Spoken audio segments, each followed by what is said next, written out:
नमस्कार दोस्तों, स्वागत है आपका हिंदी नॉलेज शो में। तो दोस्तों, अगर आपको यकीन ना हो तो अभी जाइए, जो मैंने श्रीलंका पर वीडियो बनाई हुई है ना, उन्हें देख लीजिए। मैंने हर वीडियो में बार बार आपसे ये कहा है कि श्रीलंका की चाहे कितनी भी मदद कर लो, कितना भी पैसा दे दो, कितना भी लोन दे दो, कितना भी डीजल पेट्रोल यहां भिजवा दो, कोई फायदा नहीं होने वाला।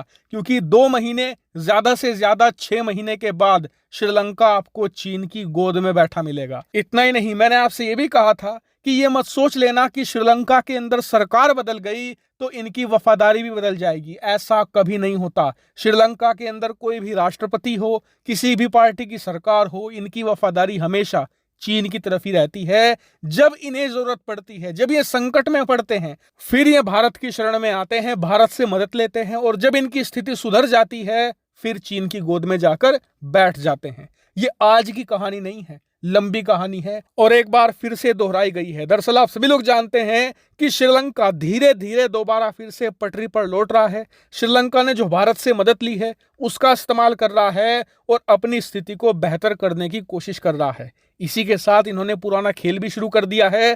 खबर निकलकर सामने आई है कि श्रीलंका के अंदर चीन के अलग अलग तरह के कई सारे शिप रिफ्यूलिंग करते पाए गए हैं और रिपोर्ट में यह भी बताया गया है कि इनका यह काम लंबे समय से चल रहा है।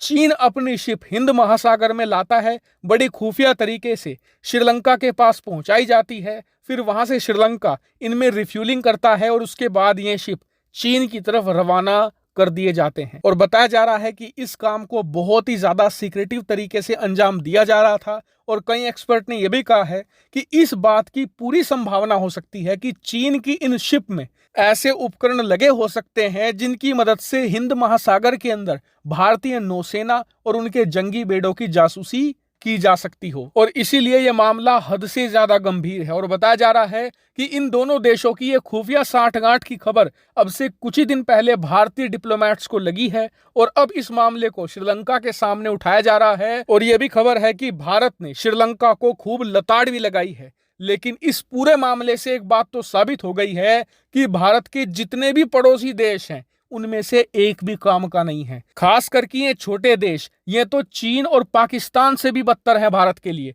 क्योंकि कम से कम चीन पाकिस्तान का हमें पता तो है कि हमारे दुश्मन हैं।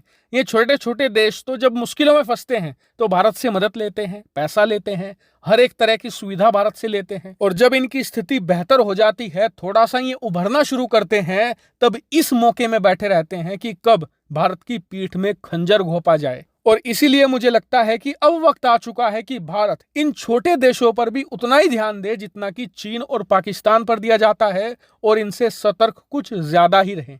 हालांकि पूरे मामले पर आपका क्या मानना है कमेंट करके जरूर बताएगा। फिलहाल इस वीडियो में इतना ही। Thank you very much for watching video.